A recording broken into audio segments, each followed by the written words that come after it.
The hum of the jet engines was the only sound in the dimly lit cabin of Red Eye Airlines Flight 447. Most passengers were asleep, their faces bathed in the pale blue glow of overhead lights. AI, except for Emily Carter, a young woman clutching a small silver cross around her neck, her fingers trembling. She had been uneasy since boarding. Something about this flight felt wrong. Across the aisle, flight attendant Daniel Reeves watched her with cold, unblinking eyes. His smile, once professional, had twisted into something unnerving. Every time Emily adjusted her cross, his jaw tightened. Finally, he strode over, his polished shoes clicking ominously against the floor. "You need to take that off," he hissed, his voice barely above a whisper. Emily blinked. "Excuse me? That necklace, see, remove it, now!" His tone left no room, knew chat not. A few passengers stirred, sensing the tension. Emily's grip on the cross tightened. "It was my grandmother's. I'm not taking it off." Daniel's face darkened. Then his hand shot out, grabbing her wrist with unnatural strength. His skin was cold, like a corpse. "You shouldn't have ignored me," he whispered. And then the cabin lights flickered. When they came back on, Daniel was gone. Emily's breath came in ragged gasps. The passengers around her acted as if nothing had happened. But the man in the seat behind her leaned forward, his voice trembling. "Miss, you need to get off this plane." "What?" That wasn't a flight attendant.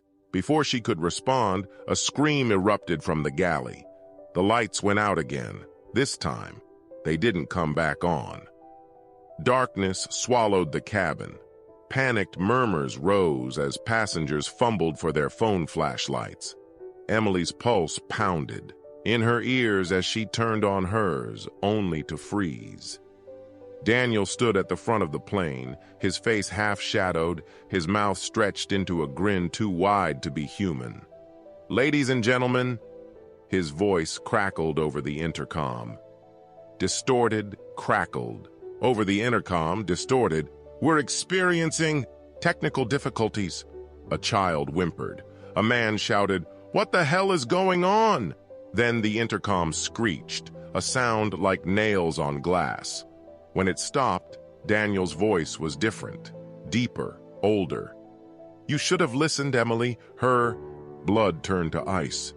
How did he know her name? The man behind her grabbed her shoulder. "That thing, it's been on this plane before. It hates symbols of faith."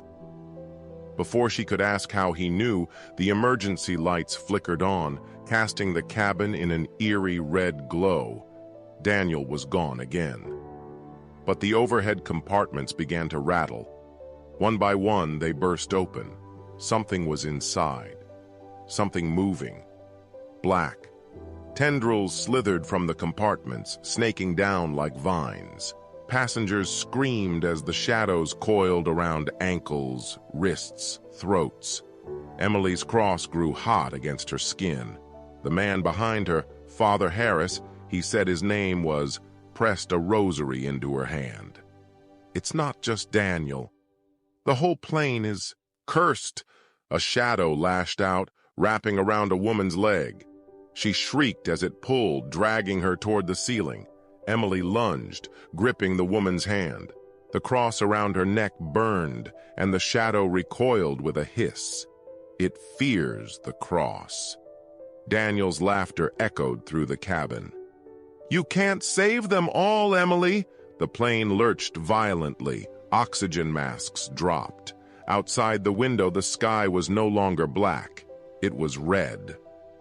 Father Harris gasped. "We are not in the sky anymore." Emily's stomach dropped as she looked outside.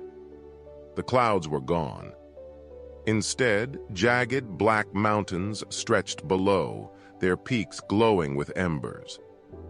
"This flight went missing 30 years ago," the priest whispered. "No wreckage was ever found." Daniel materialized in the aisle, his form flickering like a corrupted film reel. His skin peeled back, revealing something ancient beneath. "We've been waiting for someone like you, Emily. Someone faithful." The shadows surged. Emily raised the cross, and the plane screamed. The cabin walls breathed. The shadows weren't just attacking. They were changing the plane, warping it into something alive. Daniel's true form emerged, a gaunt, towering figure with hollow eyes and a mouth full of teeth. "Your God isn't here," it rasped. Emily clutched the cross and rosary, her voice shaking but defiant. "Then why are you afraid of these?" The creature hissed. With a final prayer, she pressed the cross against the plane's wall. Light erupted. The shadows screeched, dissolving like smoke. The plane shuddered. Silence. Emily opened her eyes. She was on the ground, alive. But when she looked up, the sky was still red. And in the distance, a familiar voice whispered, "You can't escape forever, Emily."